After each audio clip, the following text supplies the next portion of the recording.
Have you ever noticed how in Hollywood movies all the villains are played by Brits? It's quite hard to tempt me to do commercials because I'm, always busy preparing my next film, but this just struck me as, a really great story and very funny, and like all good ideas, it hit at a truth, and I found myself sort of wondering, why is this cliche true? Why do Brits make such good villains? To get that cast, Mark Strong, Ben Kingsley, Tom Hiddleston, who are all famous for playing iconic bad guys, to get them to reference some of their own performances and their own attitudes to villainy, I thought was great fun. A villain is in control. A villain is a mask of elegance and style, behind which is a whirring and brilliant intelligence. But the trick is to make it all look easy.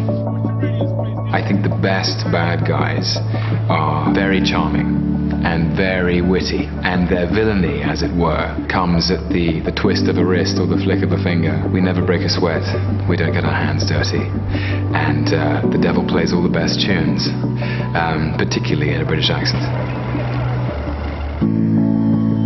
We're exotic and unusual. That fits the role of the bad guy very well. Also, I think we're unafraid of playing villains. I think we didn't grow up in a culture which reveres the hero necessarily. We have Richard III, we have Macbeth, who murders a king.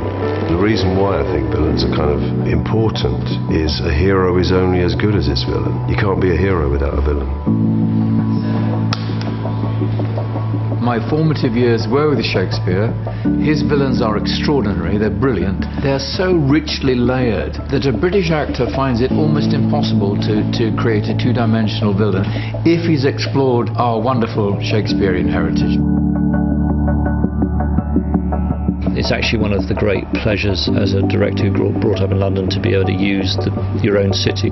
And actually it was quite fun to shoot in all these iconic locations. Pretty much all the action you see is done for real. The helicopter chasing the car is done for real, which kind of in a way gives you more latitude maybe to play on the humour at the same time. Mark Strong turned out to be incredibly impressive in doing his own driving with the Russian arm.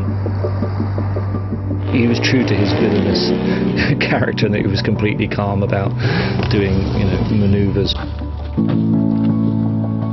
First thing I noticed about the car is the kind of roar of it.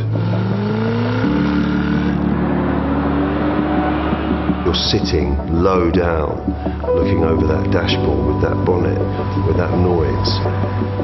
I mean, I can see why you might have thought that was the kind of villain of all cars. We recorded the score at Abbey Road, where we also did the King's Speech with the London Symphony Orchestra, who are one of the best bands in the world.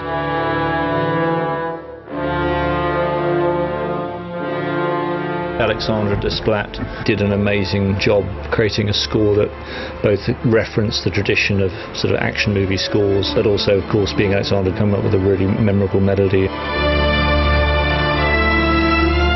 It was interesting to effectively do in miniature a genre I've not done as a film, so it definitely made me more curious to try the genre to longer length than 2 minutes.